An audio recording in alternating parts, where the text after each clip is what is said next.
À la une ce soir. لا حاليا لا ما في حياة هلا ليش؟ لأنه الطيران معبي الجو لأنه السيارة عم تضرب ما بتعرف أنت تيجيك الضربة.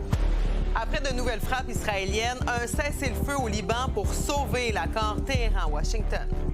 You know, Trump's promised a deal 38 times. He's canceled a deal 38 times, and it might happen again. Nouveau info en Colombie, l'extrême droite a le vent dans les voiles à l'approche du deuxième tour des élections présidentielles. La próxima vez que nos veamos, seré su presidente. El señor de la Espriella acostumbra a robarse las cosas. Ahora se roba la camiseta de la selección Colombia. Et chez nous, la pression augmente sur le SPVM. De nouvelles voix réclament une commission d'enquête publique sur le racisme allégué. Ça fait longtemps qu'on parle d'abus de pouvoir, d'intimidation, d'harcèlement auprès des communautés noires et racisées, mais avoir un peu une vue de qu'est-ce qui se passe au poste 39 après les abus, c'est révoltant. Il est 17h, voici votre nouveau info.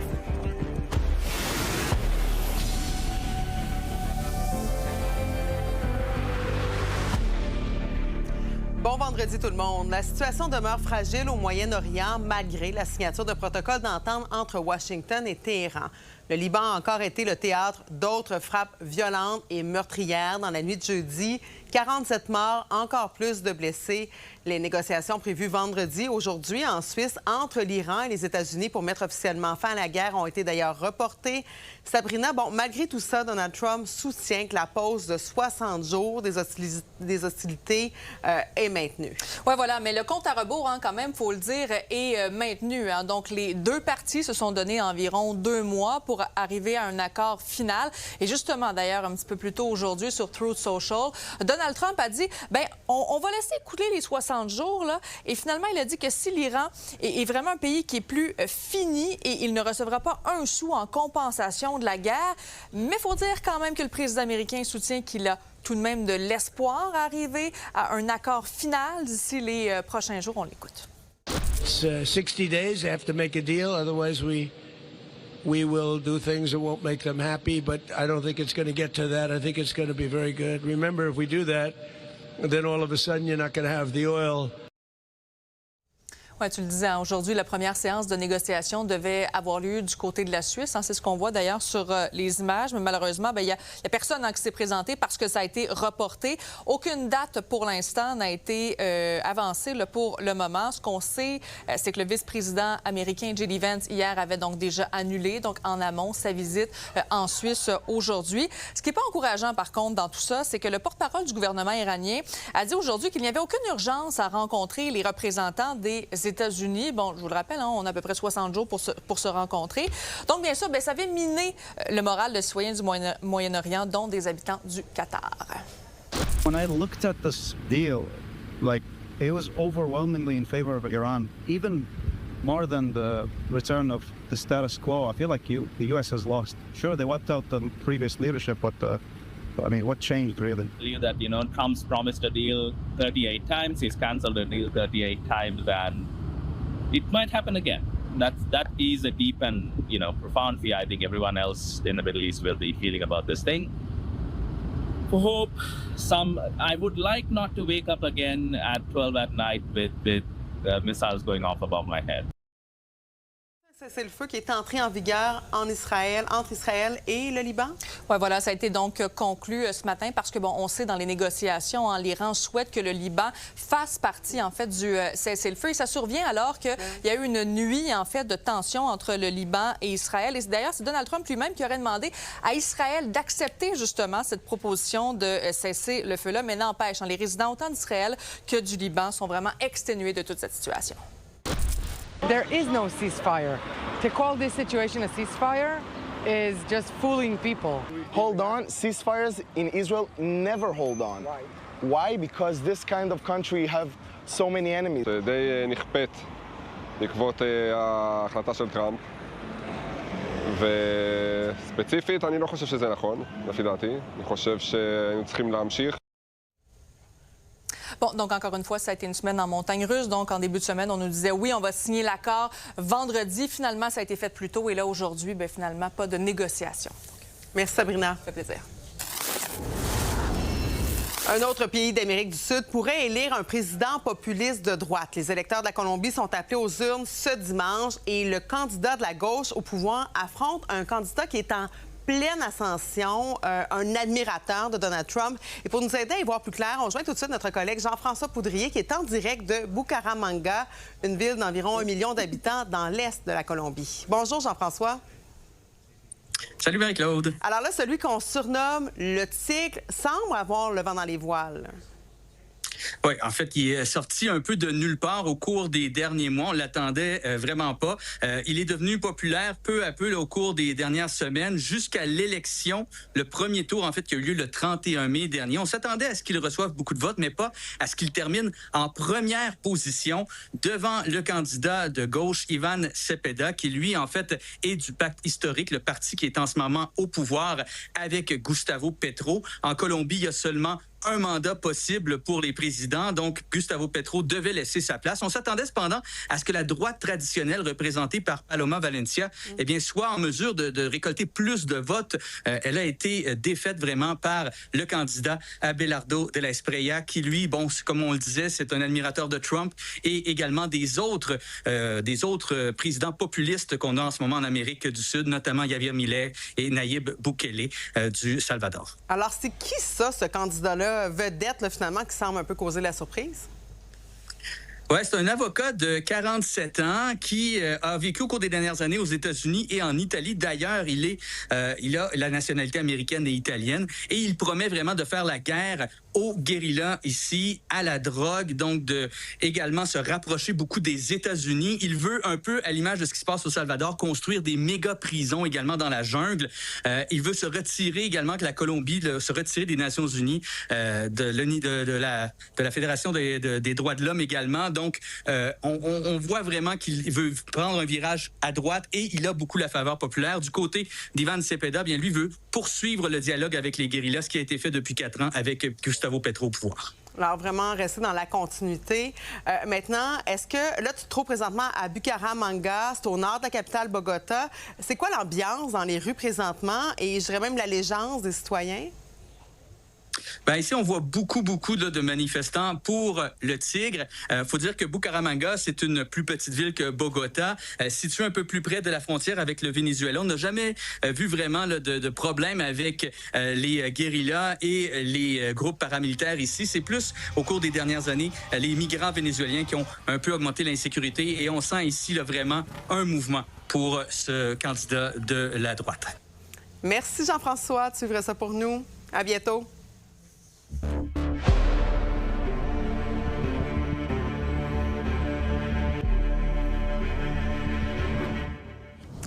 De retour chez nous maintenant, le projet d'éolienne d'Hydro-Québec en Montérégie a du plomb dans l'aile. Un appel d'offres avait été lancé au printemps dernier, mais là, derrière l'engouement pour l'énergie verte, il y a aussi des agriculteurs inquiets et pas trop chauds à l'idée d'en avoir sur leur terre. Lily Mercure s'est rendue sur le terrain.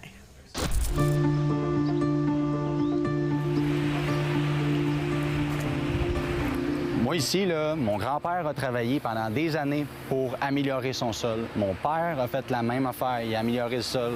Moi, demain matin, si je signe une éolienne, bien, tout le travail qu'ils ont fait pendant les dernières années, puis les 50, 60, 100 dernières années, bien, c'est fini. Cette terre-là ne sera plus jamais la même qualité.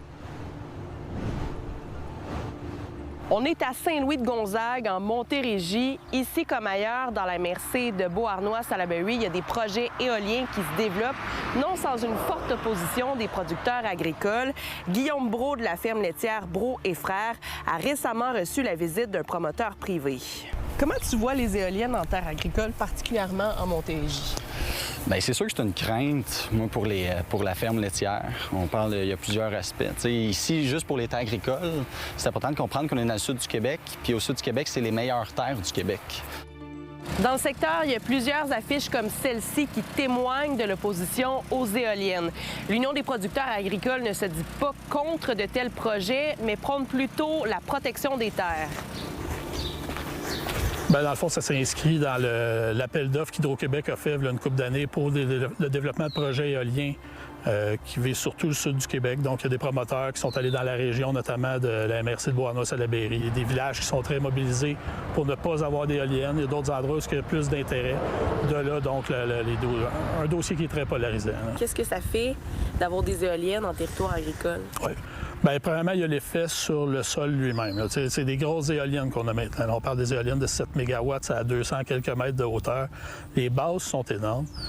Puis, dans tous les projets qu'on a eu au Québec jusqu'à maintenant, la Commission de protection du territoire agricole, quand elle les autorise, bien, elle autorise que même lorsque l'éolienne va être démantelée, il va y avoir une grosse surface, un gros volume de béton qui va rester dans le sol. Donc, en partant, c'est problématique. Ça amène des contaminants dans le sol, ça amène des effets négatifs. Parmi les entreprises qui ont un intérêt dans la MRC de Beauharnois-Salaberry, il y a Hydro-Méga qui développe actuellement un projet de 11 à 15 éoliennes d'une capacité totale de 100 MW à Saint-Urbain-Premier. Le parc permettrait d'alimenter pas moins de 32 000 foyers québécois. Il est important de dire ici que Hydro-Méga n'a pas fait de prospection à Saint-Louis-de-Gonzague où nous avons rencontré l'agriculteur Guillaume. On est vraiment en stade de développement préliminaire du projet. L'appel d'offres éolien d'Hydro-Québec a été lancé il y a environ 2 mois. On a signé des contrats d'option avec les propriétaires des terrains visés. Notre objectif, nous, c'est toujours de minimiser les impacts sur les terres agricoles lors de l'implantation des éoliennes. Si dans 5 ans, l'éolienne est rendue ici, puis il y a des problèmes avec les animaux, qui va payer pour ça? L'Union des producteurs agricoles compte demander la tenue d'un BAP générique, soit une enquête du Bureau d'audience publique sur l'environnement concernant les projets éoliens dans l'ensemble de la province. À Saint-Louis-de-Gonzague, Lily Mercure, pour Nouveau Info.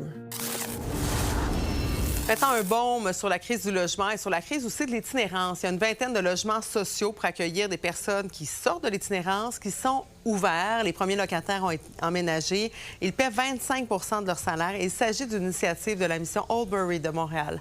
Lila Mouche.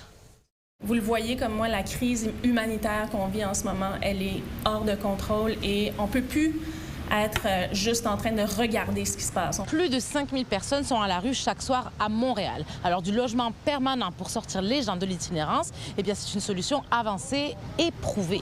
Déjà, 2 bénéficiaires se sont installés dans le pavillon Monc, leur permettant non seulement d'avoir un toit, mais aussi de récupérer une forme d'autonomie et de liberté.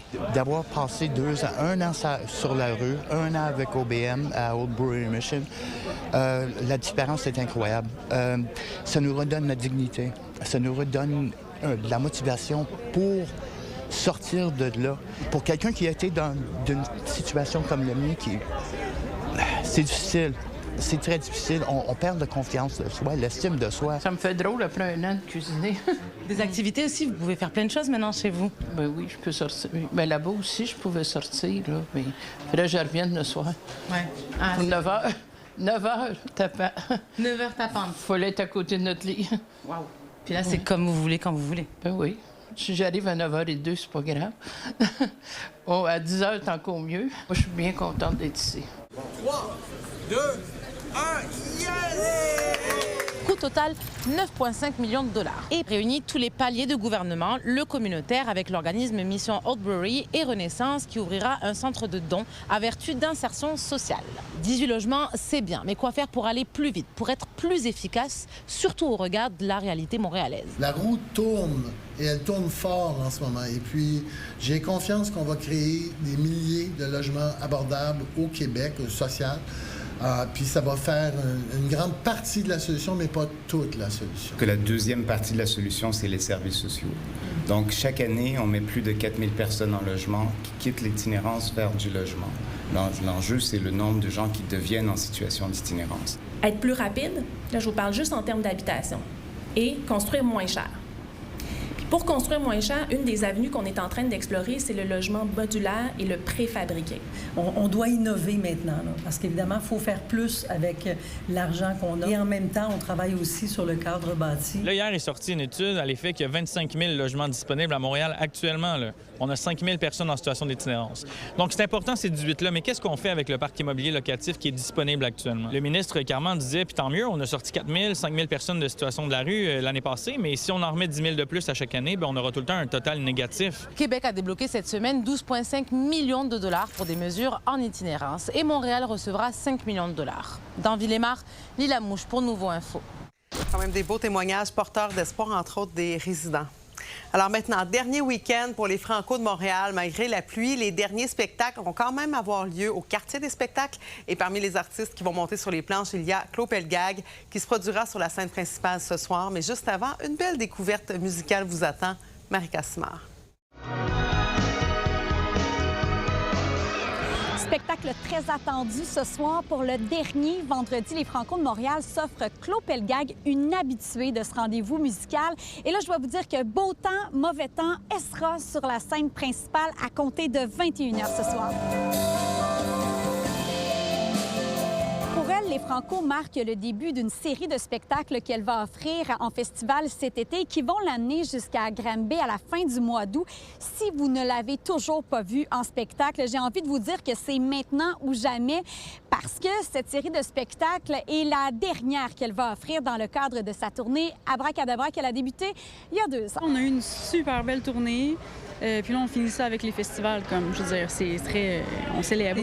Ça a été une tournée comme vraiment extraordinaire avec mes amis, mon équipe, qu'on voit un peu derrière. Je sais que tu aimes toutes les sortes de températures. Ça se pourrait qu'il y ait quelques grains de pluie, quelques nuages. On s'adapte aussi. Mais ça va vraiment bien en ce moment. Petite bruine. Oui, mais c'est correct, ça. Il y a quand même un côté très dramatique que j'aime là-dedans. Mais les dernières Franco qu'on a fait, la dernière chanson, il y a eu une pluie comme torrentielle là, pendant la dernière chanson. Puis honnêtement, c'était magique. C'est comme un très grand souvenir. Peut-être un petit mot en terminant sur Marie-Céleste qui va fouler la scène juste avant. Un nouveau projet, Marie-Céleste. J'ai très hâte de découvrir. En fait, j'ai pas vu en spectacle encore, mais j'ai entendu quelques chansons puis j'étais très bien, très bien. Si c'est la fin d'un cycle pour Claude Pelgag, c'est le début d'un nouveau chapitre pour la formation Marie-Céleste qui se produira aussi sur la place des festivals ce soir à compter de 19h. J'ai envie de dire qu'il y a ça de précieux quand on vient voir des festivals, de découvrir des nouvelles voix, de découvrir des nouveaux talents. Marie-Céleste, c'est une formation de 5 gars qui sont originaires d'Alma et ont fait paraître un nouvel album en mars dernier qui s'intitule Tout ce qui brille. Ça représente quoi pour vous autres, les Franco? C'est une tribune immense. C'est quelque chose qu'on a, je veux dire, je pense que c'est une des plus grandes scènes, la plus grande scène qu'on a jamais faite en tant que band. C'est indéniablement un pilier où je pense que c'est quelque chose qu'on pensait jamais vivre finalement au début. C'est pas pour ça qu'on faisait ça au départ. Je pense que c'est aussi un genre d'événement tellement central dans l'été montréalais aussi, les Franco. Puis c'est une occasion de donner de l'amour aux artistes québécois qui bénéficient de des plus petits publics à l'année longue, tu sais. Puis là, ils ont des super grosses tribunes. C'est un peu ça, je pense, qu'on va avoir ce soir. Fait que c'est une chance immense, finalement, que ça soit mis de l'avant autant à Montréal. À Montréal, Marie Cassimard pour Nouveau Info. Au retour, Christine Fréchette pourrait se présenter dans la circonscription de Trois-Rivières en vue des prochaines élections. La suite après la pause.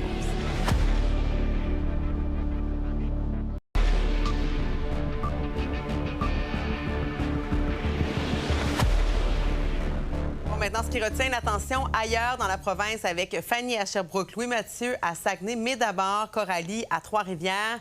Alors, Coralie, la première ministre Christine Fréchette qui pourrait se présenter dans la circonscription de Trois-Rivières aux prochaines élections.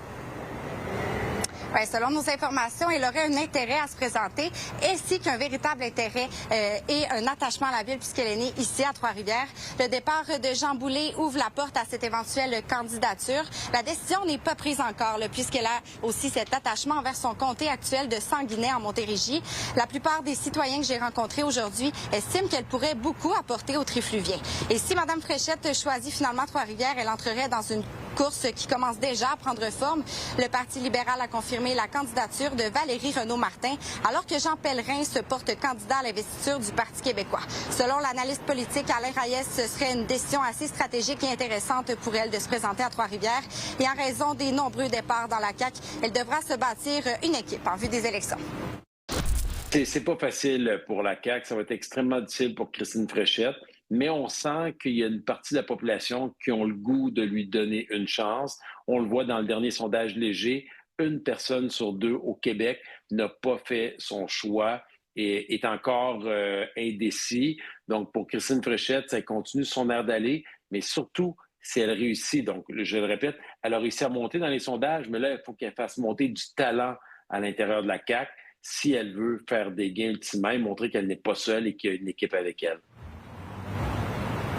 Ça reste un mystère à savoir si elle se présentera officiellement ou non à Trois-Rivières. Merci, Coralie. Fanny, maintenant, il y a des chercheurs de l'Université de Sherbrooke qui se demandent si l'immigration, ça préoccupe vraiment les Québécois. Oui, parce qu'on entend beaucoup parler d'immigration dans le débat public, que ce soit dans les débats politiques ou encore dans les médias. Alors, la docteure Mélissa Généreux, avec son collègue, le professeur Gabriel Blouin-Genet, se sont posé la question dans le cadre d'une étude qui est menée à l'Université de Sherbrooke. Est-ce que les Québécois voient l'immigration comme une menace? Alors, on a notamment fait une liste de propositions de menaces potentielles à des répondants à un sondage.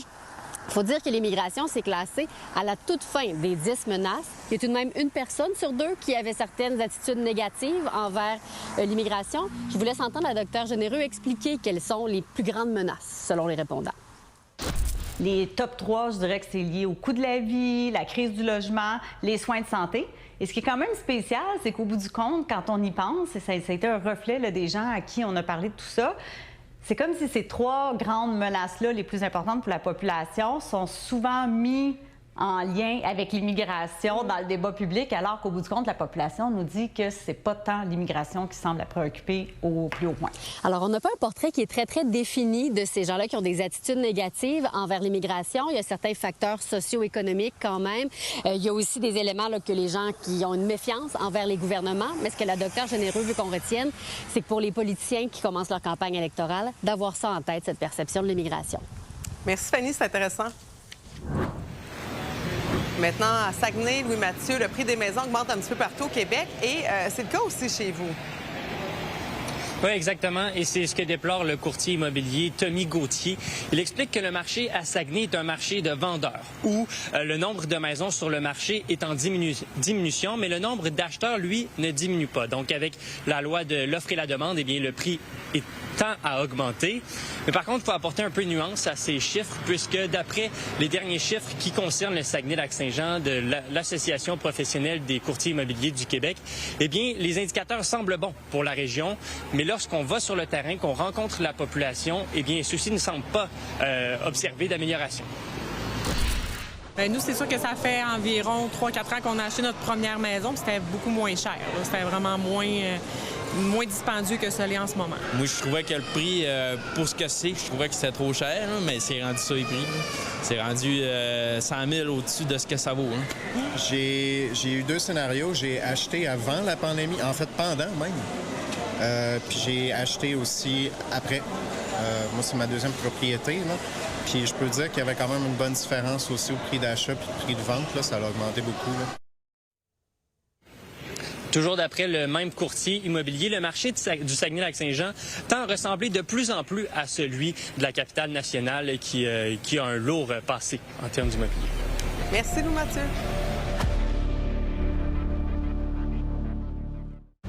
Voici ce qui vous attend au cours de la prochaine demi-heure. Fin de session parlementaire assez chargée à Ottawa. On va revenir sur les dernières semaines au Parlement avec Alain Reyes. L'Europe frappée par une deuxième canicule en 1 mois seulement. Un début d'été extrêmement chaud lié au changement climatique. Et une victoire historique de la Coupe du monde assombrie par une grave blessure dans l'équipe canadienne. On en parle avec les gars de 5 à 7. Mais d'abord, une semaine, jour pour jour, après que les allégations de gestes racistes commis par des policiers du SPVM à Montréal, des organismes font front commun aujourd'hui. Il y a 4 organisations qui ont signé une lettre ouverte pour demander à la première ministre Christine Fréchette de déclencher une commission d'enquête publique sur le racisme au sein du SPVM. Je me suis entretenue un petit peu plus tôt avec Cassandra Exumé, la coordonnatrice générale de l'organisme Woodstock. Bonjour, Madame Exumé. Bonjour. Alors, vous faites partie de ce groupe d'organismes qui réclament donc une enquête indépendante. Pourquoi vous pensez qu'à ce stade-ci, c'est vraiment la solution, là? Oui, on demande une commission d'enquête publique et indépendante pour avoir une transparence complète dans ce dossier-là. et s'assurer que c'est pas seulement un brouhaha médiatique qui va s'arrêter dans les prochains jours, voire prochaines semaines. Oui. On a tous été choqués par les allégations qu'on a entendues vendredi dernier, donc il y a une semaine. Vous, sur le terrain, qu'est-ce que les gens vous disent? Est-ce que c'était connu des gestes allégués d'une telle ampleur? Je pense à des trophées avec des dreads, des mèches de cheveux. Comment vous avez réagi et est-ce que c'est, selon vous, seulement la pointe de l'iceberg, peut-être? En fait, il y a deux niveaux. Il y a malheureusement pas de surprise. Les jeunes qui participent à nos activités, les gens dans le quartier nomment le fait que c'est très connu. Woodstock est né après la mort de Freddie le 9 en 2008 et ça fait longtemps qu'on parle d'abus de pouvoir, d'intimidation, d'harcèlement auprès des communautés noires et racisées. Avoir quand même la vue de l'autre côté, savoir qu'à de la célébration, que les locks sont vus comme des trophées, que les personnes en coupant leurs cheveux et se font scalper. Donc le niveau de violence, on le connaissait, mais avoir un peu une vue de qu'est-ce qui se passe au poste 39 après les abus, c'est révoltant. Ouais. Même la mairesse Soraya Martinez racontait que son mari avait été aussi interpellé de façon aléatoire. Et là, maintenant, elle demande aujourd'hui justement qu'on mette un moratoire sur ces interpellations-là policières de façon aléatoire. Est-ce que ça, vous pensez que c'est une solution à mettre en place aussi? Ça fait longtemps que plusieurs organismes en parlent, notamment la clinique juridique de Saint-Michel. Il faut que ça s'arrête. Être interpellé de manière aléatoire juste parce qu'on existe, parce qu'on marche sur la rue, parce on fait de l'incivilité, c'est un but, c'est un levier de pouvoir pour les policiers. C'est important de mettre un moratoire là-dessus. Et il faut aussi penser au financement des organismes qui font le travail social pour combattre les inégalités sociales et économiques. Au lieu de financer la police, je crois que c'est le temps de mettre de l'argent auprès d'organisations et d'instances qui font vraiment un travail de protection, de sécurité et surtout de dignité envers les résidents et résidentes. Madame Exumé, qu'est-ce que vous pensez de la décision du SPVM de défendre son bilan annuel, mais à huis clos? Nous, on était prêts lundi à faire partie de cet instant-là de manière publique. On veut avoir une prochaine date, évidemment, mais pour nous, c'est déjà Tantôt, il y a des médias qui me disent qu'il y a de la transparence, il y a des actes courageux qu'on a fait depuis une semaine de la part du SPVM, mais clairement, cette première action me donne peu d'espoir sur la future d'une transparence, d'où l'obligation de continuer de se battre et de relater le message d'une commission d'enquête publique, d'un moratoire, puis de définancement de la police. Selon nous, c'est important de garder ces revendications. Une semaine plus tard, quel est le degré de la confiance présentement des gens de Montréal-Nord sur le terrain envers les forces policières? Moi, je dirais au même niveau que 2008 et même avant. On parle beaucoup d'un bris de confiance, mais même moi, personnellement, je crois que j'ai jamais eu une confiance envers cette instance. Je peux conduire une voiture et être stressée quand je vois une police derrière moi parce que je sais que je peux me faire interpeller. Même chose pour les jeunes du quartier qui sont malheureusement, je ne veux pas dire désensibilisés, mais pour eux, c'est vraiment... Ça fait partie de leur quotidienneté, se faire arrêter, comme je dis, parce qu'ils existent. Donc... J'ai envie d'y aller sur une note personnelle, si vous me le permettez. Est-ce que vous avez déjà été victime, comme ça, vous pensez, de racisme de la part des autorités policières, vous-même? Oui, évidemment. Peut-être même pas autant que mon conjoint. Je crois que physiquement, c'est un homme qui a des locks, qui est grand et qui, pour certaines personnes, c'est par son apparence, à cause du passé de colonisation, selon moi, il y a une peur, mais même pas une peur, comme je dis, c'est que les personnes noires et racisées, nos corps sont vraiment pas vus comme des corps humains, de la manière qu'on est traité, et on voit que le racisme systémique est en plein dans la fondation de la police, d'où le fait qu'il y a des opérations policières et discrimination. Clairement, il faut aller au fond des choses. Merci beaucoup, Mme Cassandra Exumé de l'organisme Woodstock. Merci à vous, au revoir. En santé maintenant, vous faites peut-être partie de ceux qui sont tannés d'attendre à l'urgence. Eh bien, il y a un nouveau projet pilote qui verra bientôt au jour. Les usagers de Lanaudière pourront tester une salle d'attente virtuelle à l'hôpital de Joliette. Donc, une fois passés au triage, les patients considérés comme des cas qui sont non prioritaires vont pouvoir retourner à la maison. Ils ne vont pas perdre leur place dans la file d'attente, mais pourront quand même se reposer avant de voir le médecin, en évitant, bien sûr, d'engorger l'urgence. On le fait à petite échelle parce qu'on veut tester ces idées-là, voir dans quelle mesure c'est les bonnes approches, quel type de retombées ça génère.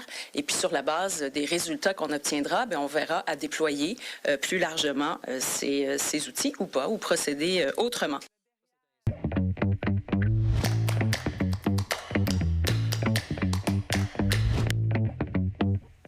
Bonjour, Alain.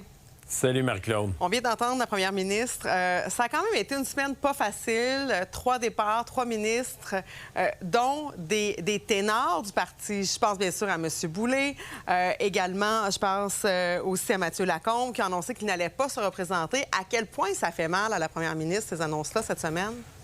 Ça fait mal, je te dirais, surtout parce que c'est la dernière semaine où tous les médias, on est avec nos saisons régulières, on commente l'actualité, les gens vont partir en vacances estivales tranquillement, ils vont commencer à parler autour du barbecue, des épluchettes de blé d'Inde, de politique à l'approche de la campagne électorale qui va compter. Et Christine Fréchette a réussi quand même un tour de force là, dans son passage en prenant le relais de François Legault. Elle a réussi à sortir la cave du fond de la cave, à les remettre compétitifs, particulièrement dans la grande région de Québec.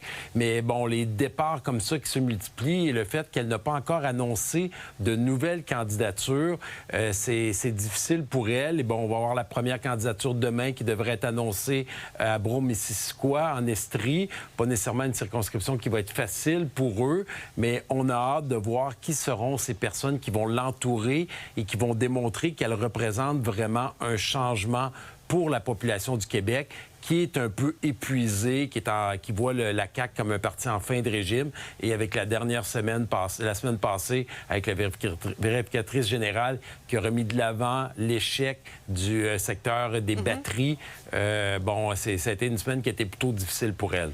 Bon, il y a quand même un siège laissé vacant, celui de Trois-Rivières, qui intéresse Mme Fréchette, là. Oui, dès le début de la semaine, alors que les rumeurs commençaient à s'activer avec le départ potentiel de Jean Boulay, moi, je me faisais interpeller. Alain, il y a des rumeurs qui disent que Jean pourrait peut-être quitter, Christine Fréchette pourrait être intéressée. C'est là qu'elle a grandi à Trois-Rivières. Donc maintenant que c'est officiel, Jean Boulay a quitté, ça libère cette circonscription. Et on le voit dans l'entourage de Christine Fréchette, quand on leur parle, ils ne ferment plus la porte. Christine, sa première annonce, Christine Fréchette, la première ministre, première annonce qu'elle a faite, c'est à Trois-Rivières. Elle rappelle souvent ses origines. Donc, on sent qu'il y a une volonté de sa part d'envisager cette circonscription qui serait, à mes yeux, plus facile pour elle. Trois-Rivières, la Mauricie étant un pôle médiatique régional, elle s'éloignerait d'Alain Terrien, qui allait être une grosse candidature au Parti québécois contre elle. Donc, peut-être plus facile pour elle, ça reste en région, ouais. Et c'est là que la CAQ a des chances de faire des gains lors de la prochaine élection. Et Alain, peut-être un petit mot en terminant sur la fin de session parlementaire à Ottawa pour Mark Carney aussi? Oui, une session parlementaire qui finit, qui a commencé avec son discours à Davos, qui a démontré sa force de caractère à Mark Carney, qui nous a montré aussi son rayonnement au niveau international. On en parle encore de ce discours-là qui a marqué l'imaginaire et aussi le fait qu'il a réussi dans cette dernière session à devenir majoritaire par des victoires dans toutes les élections partielles et en allant chercher des transfuges tant du côté de la gauche avec le NPD que du côté de la droite avec le Parti conservateur. Il a fait rouler son agenda législatif, ce qui fait qu'il est en très bonne position avec un support de la population au-delà de 50 %. Donc, des gens le critiquent, mais il faut croire qu'il fait des bonnes choses parce qu'en ce moment, il est en bonne position dans le siège du conducteur. Merci beaucoup, Alain. Bon week-end. Ça fait plaisir. Bonne journée. Pour une deuxième fois en un mois, une vague de chaleur extrême frappe l'Europe. Alors, Alex, c'est une situation, bien sûr, qui préoccupe les autorités et les experts aussi. Oui, on la surveille autant, pardonnez-moi, pour sa durée et son intensité. Une canicule qui sévit à cause d'une forte crête qui piège l'Europe en ce moment, avec un anticyclone qui est bien campé. Et ça, c'est un scénario qu'on vit de plus en plus dans le contexte des changements climatiques. Et il y a un météorogramme qui se représentait à l'écran. Là, vous allez voir plus de 10 jours de canicule. C'est ce qu'on attend en ce moment. On reste au-delà des 33-34 degrés pendant toute cette période-là, avec des pics qui peuvent atteindre 40, notamment dans le sud de la France. Ça, c'est parfois 12 à 16 degrés au-dessus des normales. Et c'est d'autant plus inquiétant parce qu'à la fin mai, la même région, donc l'Europe, a connu une canicule intense, 35 degrés pendant plusieurs jours. Donc, un scénario qui se répète. Oui, justement, Alex, on a l'impression qu'on en entend souvent parler ou de plus en plus souvent parler de canicule en Europe. Oui, c'est une fréquence qui est assez marquée. Là, selon Météo France, plus de la moitié des canicules qu'on a vécues depuis 1947 sont survenues connu après 2011, donc c'est énorme. Et certains des derniers étés ont été les plus chauds jamais enregistrés en Europe. 2022 a été le plus intense. En 2021, l'Italie a enregistré le record absolu de chaleur pour l'Europe avec 48,8 degrés Celsius. Et l'été 2024 a connu plusieurs épisodes caniculaires. On a terminé l'été avec plus de 62 700 décès reliés à la chaleur. Et pourquoi l'Europe est si souvent ou durement touchée? Bien, sa position géographique fait en sorte que l'Europe est aux prises avec un phénomène où les dômes de chaleur vont stagner sur l'Europe. C'est ce qu'on vit en ce moment. Mais bien sûr, il faut pointer du doigt les changements climatiques qui augmentent l'intensité des canicules, mais aussi la longueur. Et le problème que vit l'Europe, c'est que c'est le continent qui se réchauffe le plus rapidement, presque 2 fois plus vite que le reste du monde. Donc, les canicules sont directement touchées par cette augmentation des températures. Et on a aussi la densité des grandes villes, donc le fameux phénomène d'îlot de chaleur. La chaleur s'accumule au cours de la journée dans le béton, dans l'asphalte. La nuit, on relâche cette chaleur-là, ce qui fait en sorte que les températures au cours de la nuit restent au-delà des 20 degrés. Et le problème avec des nuits au-delà de 20 degrés, c'est que notre corps a de la difficulté à récupérer. Ça cause des problèmes pour la santé. Et la fréquence des nuits dites tropicales est en hausse aussi depuis 2020. Et l'Europe, c'est pas un endroit avec beaucoup de climatiseurs, là, donc c'est très difficile en ce moment, la nuit, de récupérer. Les bâtiments qui sont peut-être moins adaptés. Non, là. vraiment. Et ben, au final, en ce moment, il faut surveiller tout ça parce que dans les prochaines années, on aura de plus en plus de canicules. Merci, Alex. Merci. Bon week-end. Bon week-end. Au retour, les premières images du film Pauline Julien, Femme payée, sont enfin dévoilées. On vous les présente.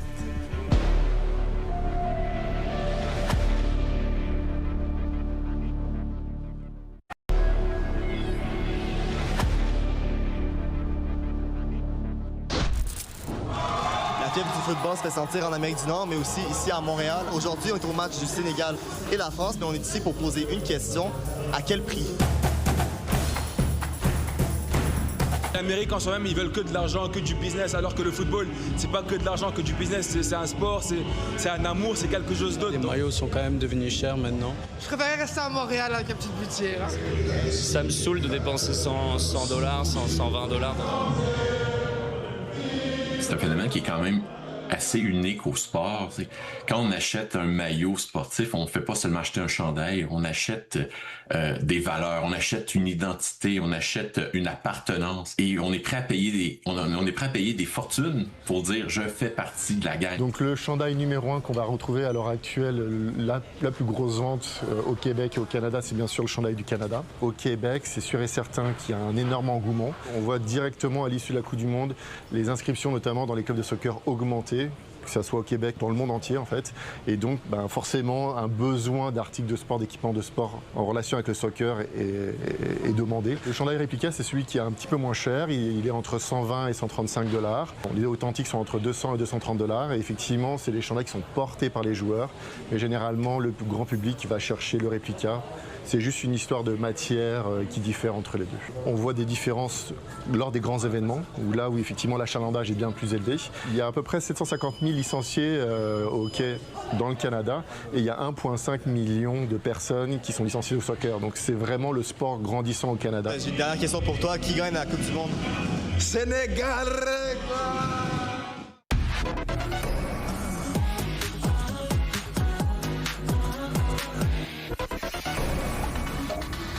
Je suis venu le plus vite possible. Pourquoi tu portes une robe, Woody? Ça s'appelle un poncho, fourchette. Quelqu'un a un feutre marron. Halt!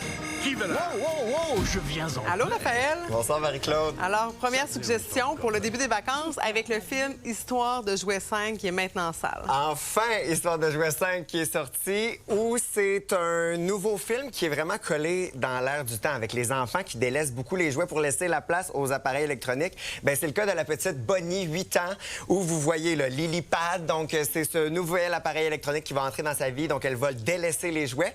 On reconnaît des voix québécoises là, dans notre version, avec entre autres Catherine Levac qui incarne cette LilyPad, voix de Marie-Soleil Dion aussi, François Bellefeuille, également la voix de Christian Bégin, donc c'est présentement en salle. C'est comme le week-end parfait aussi pour aller au cinéma.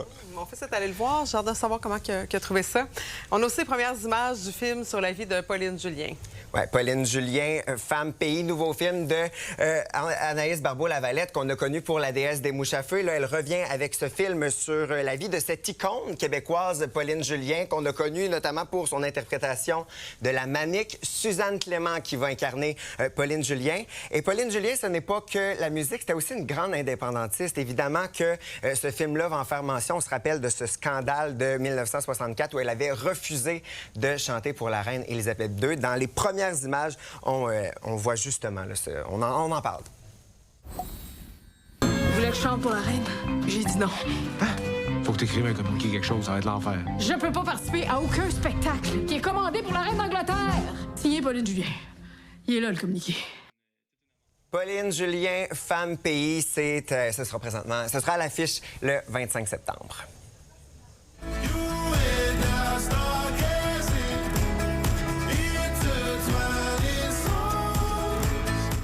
Et premier album pour Miles Smith.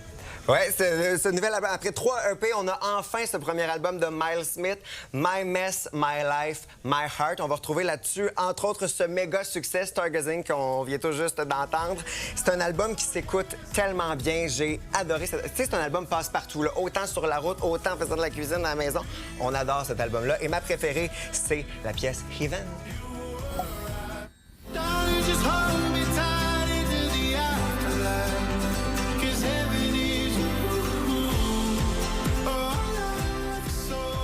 En spectacle le 18 août à la Place Belle de Laval. On fait le tour des régions ensemble, Marie-Claude, à 22h. Ben oui, on a plein d'affaires un peu partout. À tantôt, Raphaël. Merci. À plus tard.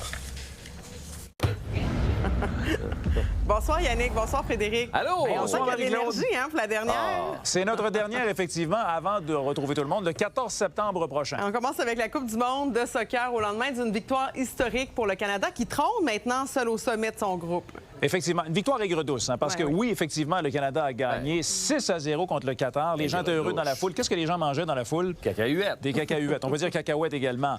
Ça permet au Canada, cette victoire, de s'emparer seul après 2 matchs du premier rang du groupe. Et ça regarde très bien, donc, pour sortir du groupe. Mais c'est une victoire historique. La première du pays historique. à la Coupe du monde. Lâche-moi l'aigre-douche, là. Le aigre, Marie-Claude, c'est en raison de la blessure à Ismaël Koné. Ça arrive à toutes les équipes. Il est là, le aigre. Ça arrive à toutes les équipes, mais c'est malheureux quand même. C'est un gars de chez nous à part de ça, c'est un Québécois. C'est un caractère extrêmement négatif. Non. Heureusement, il a réagi aujourd'hui, donc il est à l'hôpital. Il va s'en remettre, mais évidemment, sa Coupe du monde, elle est terminée. Sur Instagram, aujourd'hui, il a tenu, alors qu'il recevait la visite d'un coéquipier, Moïse Bombito, il a tenu à remercier tous ses coéquipiers pour le support reçu, les amateurs également. Et il y a notre collègue Marie-Michel Coutu qui est sur place là-bas. Elle a rencontré un jeune fan canadien à la sortie du match. Écoutez bien son optimisme, mais son réalisme également. Feel that win? It's unbelievable. I've never seen Canada score 6 goals in every game I've watched. Yeah. So, are we going to win the World Cup? No. Okay, perfect. 11,7 millions. C'était assez clair. 11,7 millions de personnes ont regardé ce match. C'est devenu le match de phase de groupe le plus regardé de tous les temps. Et ce que tu vois présentement sont des images de la victoire des États-Unis 2-0 contre l'Australie. Ça permet aux États-Unis également de donc s'assurer qu'ils vont sortir de leur groupe pour passer à la phase suivante. Parler tennis maintenant avec Félix Auger-Aliassime qui tentait d'accéder aux demi-finales du tournoi de Halle en Allemagne. Oui, tout à fait. Il affrontait Frances Tiafoe. C'était le 4e affrontement entre les deux joueurs. Félix avait gagné les 3 premiers duels. Malheureusement, il a perdu aujourd'hui en 3 manches. Mais il faut rappeler qu'il avait gagné la première manche 6-3. La deuxième, il avait perdu 3-6. Et a perdu la 3e manche, Marie-Claude, 7-6. 14-12 au prix d'égalité. C'était extrêmement serré. Et tous les affrontements entre les joueurs ont eu lieu au tournoi de Halle. Et ça s'était concrétisé également en 3 manches. Donc, toujours des matchs extrêmement serrés entre les deux joueurs. Malheureusement, ça se termine de cette façon pour Félix Auger-Aliassime. Et les Maple Leafs de Toronto qui ont mis la main sur un défenseur convoité et lui offrent aussi un pont d'or.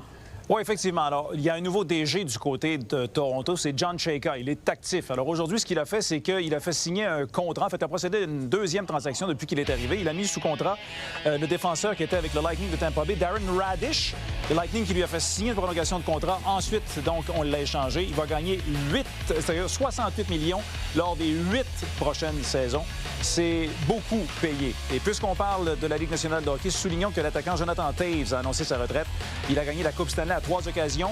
Il a décroché également la médaille olympique d'or à 2 reprises avec le Canada. Il est âgé de 38 ans. Donc, c'est vraiment un grand maintenant. Le temple de la renommée du hockey va lui ouvrir ses portes éventuellement. Bon été, Marie-Claude. Merci, les gars. Bonnes vacances. Puis, merci, toi aussi. Yannick, on te laisse aller manger tes cacahuètes. Bye! Bye! Salut. Je vais avoir du temps. À la prochaine. Depuis quelques jours, les passionnés de mammifères marins ont une bonne raison de sourire. Gaspard, la baleine à bosse, est de retour dans le Saint-Laurent. Cette femelle née en 2005 fréquente l'estuaire du Saint-Laurent presque chaque été depuis 2006. Elle est d'ailleurs devenue une véritable vedette auprès des passionnés de baleines. Gaspard se distingue par les motifs sous sa queue qui rappellent la forme d'un fantôme. C'est d'ailleurs ce qui lui a valu son nom et c'est aussi le mammifère dont la façon dont les experts, la reconnaissent année après année. Maintenant, 22h, on va bien sûr parler de la Coupe du monde de soccer avec le collègue Mickey Guerrier, qui est ce soir en direct de Philadelphie. Il va suivre d'ailleurs le match Haïti-Brésil, un match qui est bien sûr surveillé de très près. Entre autres, on a une grande communauté haïtienne à Montréal, donc on parle de tout ça à 22h. Bonne soirée tout le monde, on se retrouve tantôt.